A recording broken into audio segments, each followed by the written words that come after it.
Good morning, Katie. Good morning, Steve. So nice to see you. Yeah, it's great to see you. Thank you for stepping in. You're always such a great co-host with Sarah, and we've only got to do it one time. I always get jealous when I see you two on the screen. So now I get to be here with you. Well, we definitely miss Sarah today. Hello, everyone. For those of you who I don't know yet, I'm Katie Cline. I'm the host of Skiff's Sweet Success podcast, and I'm so happy to be back with you today, Steve. Well, I'm excited to have you here, and my background's a little bit different. I had to be on the move. Our office is under construction, so I had to find a quiet place in a corner to do this podcast, but I think it looks pretty good. Nice little background in Miami, one of the hotels. You're bringing some sunshine in this morning. I like that. Bring in the brightness. And Katie, where are you broadcasting from? So you can let I am here in New York City, Astoria, Queens. Good to see you. But actually, last week I was up in Lake George at one of my vacation rentals because, drum roll please, we are going to be featured on a television show. So that's pretty exciting. Oh my gosh, that's so cool. Is it an HGTV episode?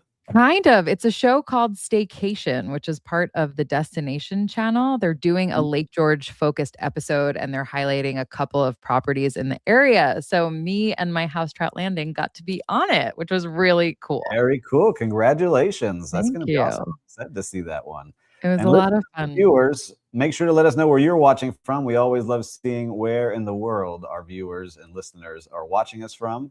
And we've got a great show today. But Katie, you also have another podcast that's fantastic. Why don't you tell the listeners where they can find you and what it's about? I do. The podcast is called Sweet Success. And of course, that's sweet like hotel suite. I like to think of that as in-depth conversations with people in the hospitality industry. Steve has actually been a guest on that show. So definitely look through the archive to find his episode, get a little bit of behind the scenes with Steve. And Sarah has also been a guest too. So it's a lot of fun getting to, learn about the people behind these brands and experiences. No, it's so much fun. We got Paul Manzi commenting, look how clear Steve's video is today. Wi-Fi on point. Yeah, last 2 weeks was terrible. The office realized they had an issue, so now they're trying to rewire everything. So hopefully next week I'll be back in my studio. But for now, we're bringing you some clear, bright Miami views. But we have a lot to talk about today on this episode. We got some hotel earnings. We got World Cup demand, talking about Accor Hotels investor drama, and then some major acquisition news in the travel industry. I think we can jump in. But before we do, we've got a new sponsor this month. And I want to make sure we give them a shout out. And listeners, viewers, make sure to check them out because without them, this show wouldn't be as good. Make sure to check out Plus Grade.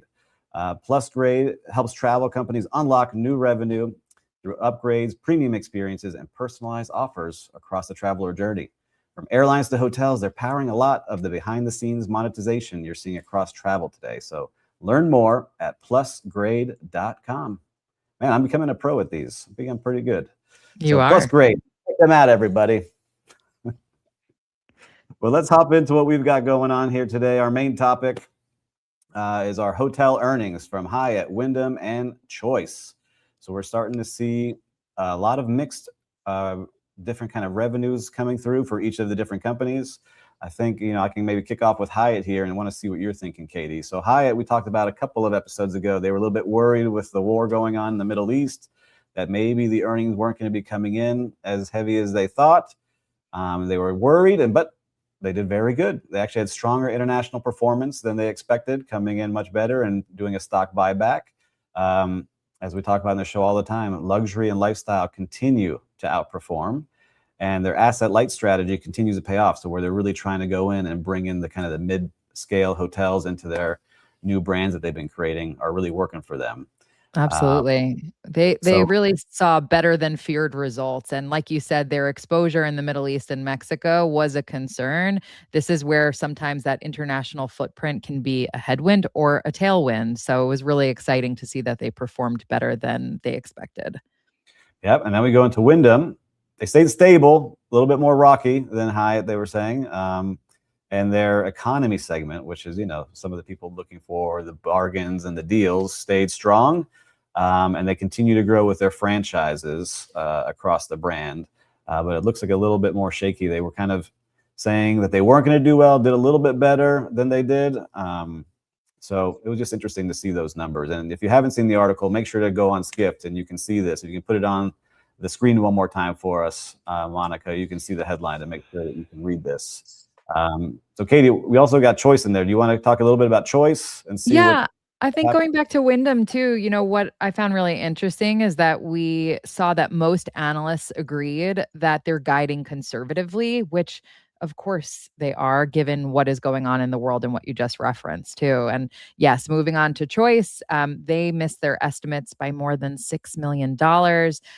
This is starting to question around demand softness as well, and going back to everything that we're seeing geopolitically in the world and how that affects our travel industry. Of course, it's going to come into the effect with earnings as well.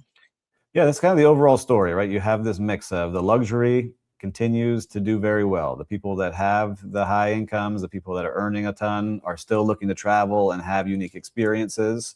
And that's what we saw with Marriott, and we see with Hyatt, and we see with Hilton. Those top tier brands continue to grow. Then the bargain, where you come in with Wyndham and you start looking for the kind of like those deals, is doing well. But that mid scale is interesting. That the middle class that we talk about that is potentially shrinking more and more is they're not traveling into those places. Those mid tier, I would say in that $250 to $400 a night range is a tough range to be in right now. I see it across South Florida that those are ones that are really competing hard to get people to come in. And the rates at the luxury hotels, yes, they've dropped a little bit, but they're still up there in the $800 to $1,500 a night just for a basic room that people are booking. It's interesting you mentioned that too. On Sweet Success, I recently had Colin Jones, who's the founder and CEO of Amalfi Jets, a private jet company. And he was on the weekend after the Ryder Cup talking about how the Ryder Cup has now replaced the Super Bowl as the biggest weekend for private jet demand. So it's exactly what you're saying, Steve. Like, we're seeing still huge demand in that really upper luxury space. But then when it comes to this mid tier, we're feeling the pressure a bit more. Yeah, it's interesting. So we just had, and I see Saeed saying hello. Hi, Saeed. Great to see you join the show today.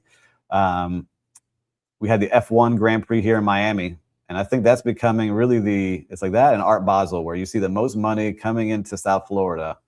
So many celebrities, so many billionaires just on the track.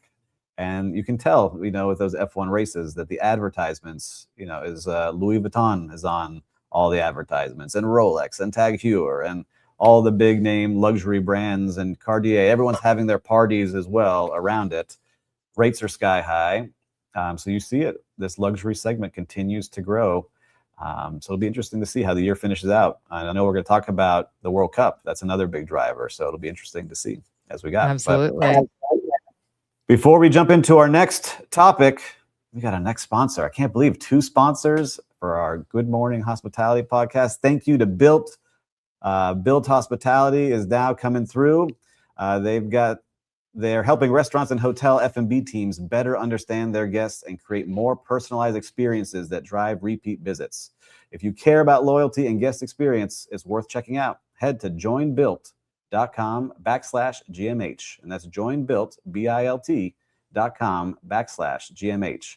And if you haven't heard of Built, Sarah did a great little show yesterday. She has a Built credit card that she uses to gain points and pay her rent and to do a lot of different things in travel. So make sure to check out Built. All right.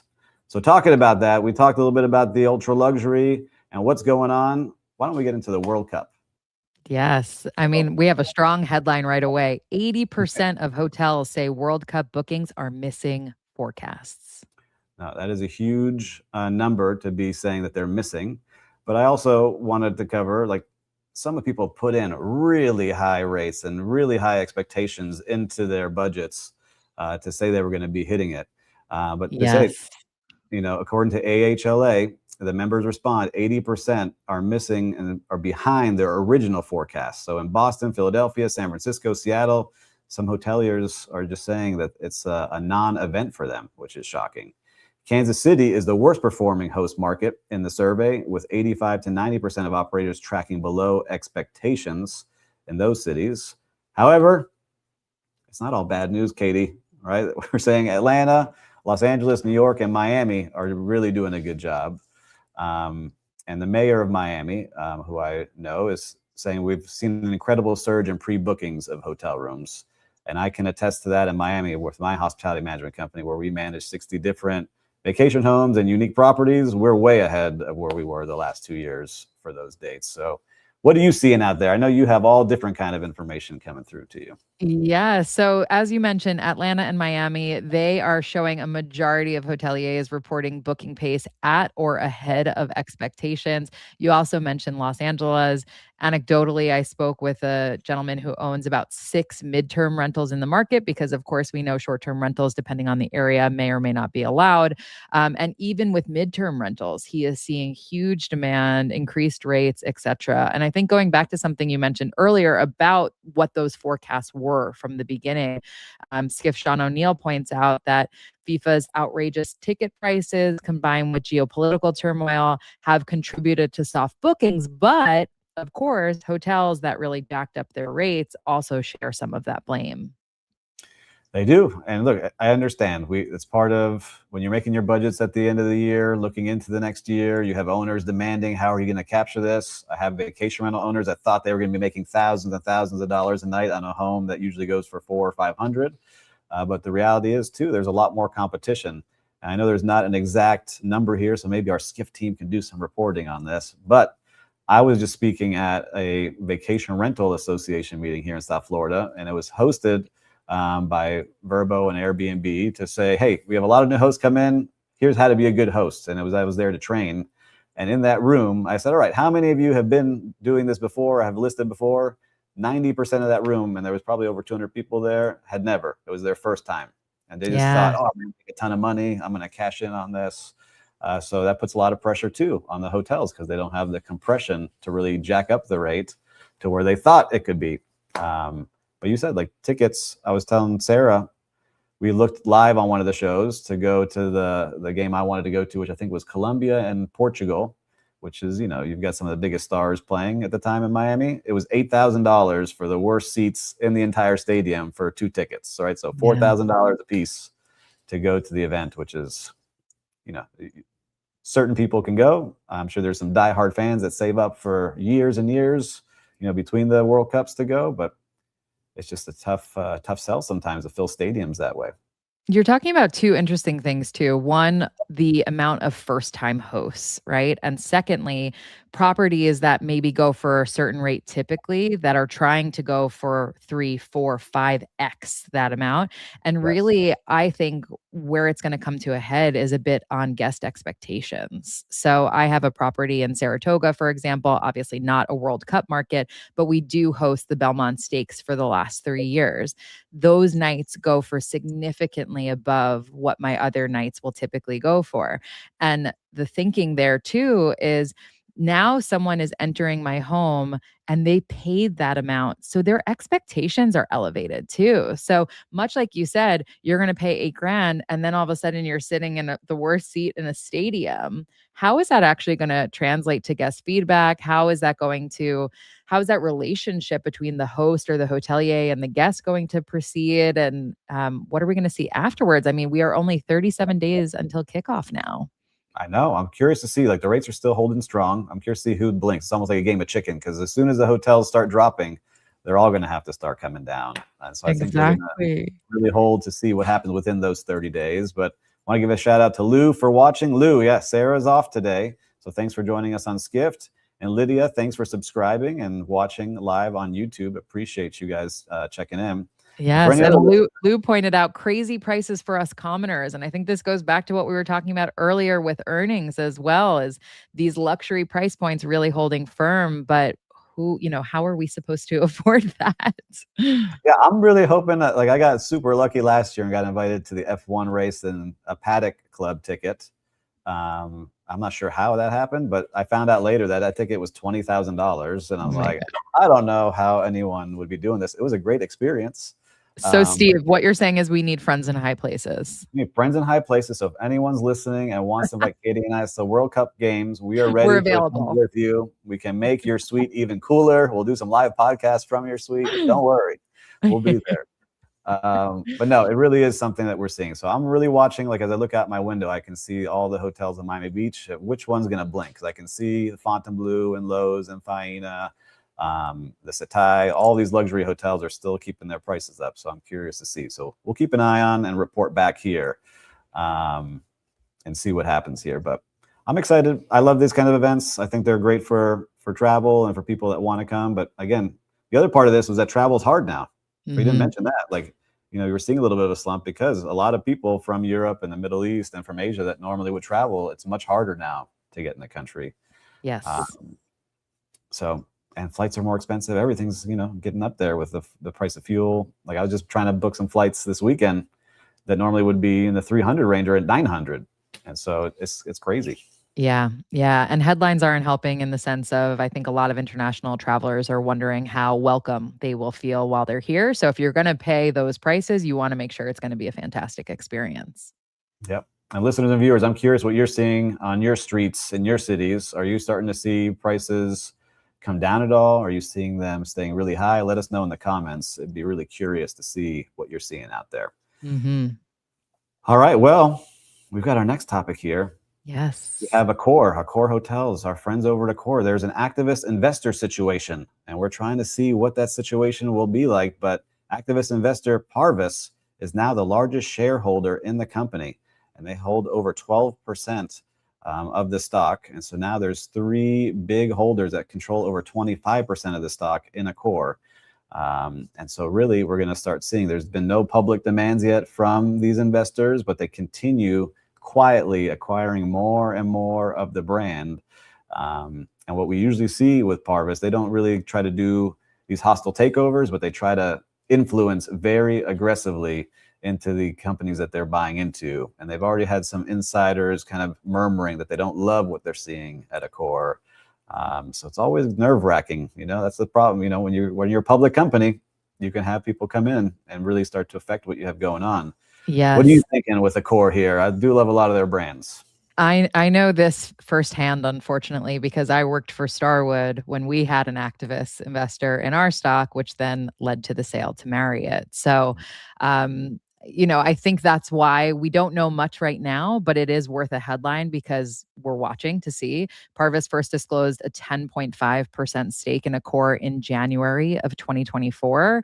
And in every filing since, they said they did not intend to take control of Accor or request board seats. But there have been two changes that have made people start to watch a little closer. Back in November, they converted its equity swaps into physical shares. And in that same month's filing, they added new language to its disclosure saying that Parvis will be particularly attentive to the governance of Accor, according to a translation. So definitely a lot of market speculation building on this one. Yeah, I love it. I love that we're getting the inside scoop here. We got the heartbeat on this deal. I'm curious to see what's going to happen. I know Skip's reporting on this, but look, when you're starting to acquire that much in a company, unless you truly are in love with that company, you truly believe in the ethos, and you're all right, I'm all in on them, is usually the other side where you want to have some kind of influence and you think that things can be done better that will generate more income. Is it selling off different brands? Is it doing things to bring more value to that company? It's going to be interesting to see how the team at Accor works with these now really large investors in their company. Exactly. Yes, definitely more to come and a space to watch closely. Well, our next topic here, we've got American Express or Amex GBT. So the travel platform for American Express is to be acquired by General Catalyst, backed by Long Lake for $6.3 billion. And so Long Lake Management is a private equity firm, and they're backed by tech and travel investors. And they agreed to acquire American Express Global Business Travel. And they really think that they can make a difference using some of their AI technology to work with the human planners for travel and see how we can make them even more ultra efficient and to work to create very unique experiences for travelers. So, Yes, it what do you is. think here? First of all, it's an all cash deal. It's expected to Big money. close in the second half of the year. And I thought that that was really interesting that they brought that up right away. So, Long Lake has a proprietary AI solution for enterprises. Long Lake backers General Catalyst and AlphaWave are both significant investors in Anthropic and OpenAI. Of course, AI is going nowhere. I saw a clip recently about the conversations at Davos were all centered around AI. So, of course, we have no no surprise here that travel and AI, we need to figure out what is coming next here. General Catalyst was an early investor in Kayak, Airbnb, and a major investor in the flight search engine that Google ended up acquiring. But in their quote, I thought this was really, really smart. A spokesperson for Long Lake said that Amex GBT will continue to invest in AI and travel tech, but it is also committed to using its human travel agents. The future of business travel will be defined by AI and human agents working seamlessly together on behalf of every traveler. Yes. I like that they threw that in there at the end. I'm always, I guess because I come from Skeptical? family, I've come from a family of attorneys, especially employment law attorneys. And so you always have to hedge your bets and make sure you say the right things. Of course, we don't want to fire all the travel planners here. That's not our plan. We want them to be more efficient, right? So, we see a lot of layoffs at the big companies, a lot of the big tech companies. I think, it's going to be interesting to see. I really hope that they keep their word on this, but I'll stay on the positive side here. Your legal them, skepticism coming through. yes, it's like, let's just set this up. Of course, we don't want all you guys to leave. But I'm sure the bottom performers will get moved out, and the top performers will do great, just like in every company, and they'll have more tools to make them even better and more efficient in the travel game. But if it can really help the experience, I'm all about it. I'm excited to see it. And I've seen how AI is starting to do it. I was just at a conference with Sarah where some of the top CTOs from the cruise ships were talking about how they use AI and how they're planning on using it more and more to really create a unique experience, and not to have guests on their phone all the time, but to really meet what their demand, like what they actually are interested in. Yeah. Right. So like for me, if I like certain things, that's what will serve up to me. It'll look at the history, because I use American Express all the time to book travel. So if they can look and see everything I booked and how I like to travel, and it can serve me up options so I don't have to search as much, that would be a fantastic experience for me. So I'm not sure how you plan your travel. Do you use any AI right now, Katie, to start planning? I am using a lot of AI now, and I am so interested to see how even my own personal use of it has shifted in a very short amount of time. And by no means am I the tech savviest person. But going back to what you were saying about being skeptical from a legal background, I come from a PR background as a publicist Yes. for my whole career. And so what I actually really respected is there's nothing I hate more than lazy press release quotes. And by lazy press release quotes, I mean when people say, I'm so thrilled to partner with X, Y, and Z. Like, you've wasted a sentence of space saying nothing, right? This I thought was really well done and very intentional, at least from my perspective of how I interpreted it, of we are going to use technology to be faster, to be smarter, to be more efficient. I think every industry is going to, or they're going to be left behind and become like the blockbusters, right, of our world. But they are saying right in the beginning that they are still bullish on using humans. So like you said, it could just be, hey, we don't want to scare our employee base. But I actually think in travel, we all know we need a human too, but we need our humans to be faster, smarter, quicker based on their use of AI. I agree. I was just on a trip in Moab, Utah, right? So I've never been there. And I was standing on the corner of Main Street and Center Street, if I can remember correctly.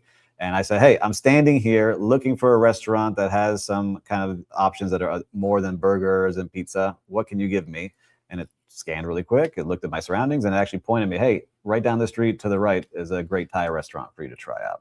That's how I think this will start to help. It'll be faster, more intuitive. Our travel planners can really dive into things that maybe they wouldn't have found before, and really help their customers and people traveling. So I'm excited. There's a lot of speculation in this article too about how much more Amex GBT can be doing in the corporate segment as well. But I think particularly for leisure, that is really where we have been and where we're going as travelers, right? For me, I have 2 young children. Sometimes I'm just like, I want to go someplace warm. I want it to be a direct flight. I want it to have, restaurants in walking distance or a beach. I don't actually really care where I'm going. And I have price sensitivities, but, a range, right? And if I'm asking a human that, they need to stop and think, and, they're going to have recency bias and whatnot. But if they can be empowered by the machines to kind of cull down that list and then use their human knowledge on top of that, I think that's going to be great for me as the traveler. I agree with you. Us with kids, it makes it even easier that way, especially Yeah, when we have to guess and go through all the reviews like we used to have in the old days. All right, let me check out Yelp and TripAdvisor and the reviews exactly. over here and put them all together. Let's just get a Yeah. big picture here, which I do love. Yes. All right, well, hopefully it'll be better for us across the board with American Express. So we'll keep an eye out for that. I do want to talk about something before we kind of get into our last segment here, which we do love, because we talked about it last episode with Spirit Airlines. So last week at this time, Sarah and I were saying that Spirit Airlines was basically begging the government for $500 million to continue on. And then over the weekend, we saw the reports all over the news. Spirit Airlines closed down abruptly on Saturday. Yes. And I want to get your opinion on this, because the one thing I didn't see too, which I didn't realize, was just 2 years ago, they built a $250 million campus just outside the Fort Lauderdale airport here in South Florida. And so now that it sits empty, it sits locked, and no one's there. So curious what you think, Katie, because I didn't get your point of view on this situation. Look, it's sad. I really feel for all the associates, especially, the flight attendants, the pilots, the frontline corporate associates as well. I also feel sad of what does that mean for economy travel domestically. We know with less competition, there's going to be increased prices. We're already seeing increased prices with fuel, as you mentioned earlier. And I know, excitingly, our colleagues Sarah and Seth are going to be talking much more in detail about this on the Skiff Travel podcast, which is going to be out on Friday. So I'm really excited to hear their expert take as well. What about you, Steve? Yeah, in my mind, right? Like, all right, maybe that model doesn't work where you could fly somewhere for $60 and $90, right? That maybe just isn't going to happen, but I'm sure someone out there has to fill in that demand. There's so much demand for people that want to travel at some lower rates. Yeah. How can they get creative to figure it out? And I would hate it to see like seats stacked on top of each other, or standing room only. There's one airline joke to kind of fill it in. So I'm curious to see what creativity comes from the industry, because there are so many people that want to travel that way. And then I secretly hope that one day there's some more high-speed trains in our country. So I would love to see more of that. Yes. That's what I would love to see. And so maybe that opens up the opportunity. But then I've got my friends here on Brightline trains in South Florida. They're also having some challenges with ridership and getting people to convert there. So yeah, I feel that frustration on the trains. I used to live in England for 6 years, and their rail network is fantastic. Even just the tube within London, you can get so many places faster than you can in a car. And I remember when my family came to visit, they were like, we can just take a taxi, because they're used to New York City, where it's faster to go even during rush hour in a car than it is via, multiple subways. And I was like, no, it will be like 3 times faster if we just take the tube. And then how you can visit the rest of the country, even up to Scotland from the rail. It's really a shame here that we don't have that option, particularly in a way that is more time efficient. If you take the train right now from New York to Florida, it takes you essentially the same amount of time to drive. So I would love to see some improvements come in that space too. Same here, Katie. And I'm curious, listeners and viewers, would you ride a train if it was high speed and actually got you places faster than a car? Maybe slightly slower than a plane in certain situations, but you wouldn't have to wait at the airport, go through TSA, do all that stuff. So maybe about the same amount of time. Yeah. I'd be interested to see what you all think. All right, well, let's wrap up on my favorite segment here, because we're going to be doing Whose Brand Is It Anyway? And this is my favorite segment because there are so many hotel brands out there. We want to see who the parent hotel company is. And we are going to be guessing today on Ascend Hotel Collection. Who is the parent company to Ascend Hotel Collection? And we'll give all you viewers and listeners a minute to guess. Let's put that on the screen one more time for them to really drink it in. Ascend Hotel Collection. All right. Before we put up the answer, Katie, I'll give you the honors to go first. Oh gosh, you did not tell me we were doing this. And as much as I want to Google on the side right now, I'm not going to do it. We never do it. I've gotten every single one wrong over the last 5 weeks. I'm going to say IHG. IHG for you. All right. I'm going to say, we talked about them today. I'm going to go with Accor. Okay. What is the correct answer here, Monica? Who do we got? Choice Hotels. Okay. We were way off. That's so fun. Good job, Choice. And Kate Harris Kate watching it. knew She got it. it right. She got it right. Choice Hotels. Good job. And also, Kate said a little thing about the train. She said, yes, I'm a huge fan of Brightline and would love to see more rail travel here in the U.S. Paul Mann is saying speed and convenience would drive more interest. Absolutely. I agree. If we can, like you said, Katie, I'm like Amtrak going from Miami to New York takes like a day and a half, 2 days. 20 plus hours. Yeah. We could speed it up, would be amazing. There's a YouTuber I follow who took it across the country, and it was like 6 days in a train. And I was like, that's crazy. So yeah, we got to figure it out here. Trains, planes, and come on, automobiles. trains. We're ready. We're ready to ride the rails. Yeah, but a great episode today. Again, thank you to our sponsors of Plus Grade. Make sure to check out plusgrade.com and to Built at joinbuilt.com/GMH. We appreciate you sponsoring and supporting the show. And for listeners and viewers, look, Katie and I think we did a pretty good episode. Make sure to pause this, share this with one of your friends. They're going to enjoy it. And as always, hey, make sure to subscribe. This is a free show. There's not much free to subscribe to in life. So make sure to do that now with us. But until next week, everyone, stay hospitable.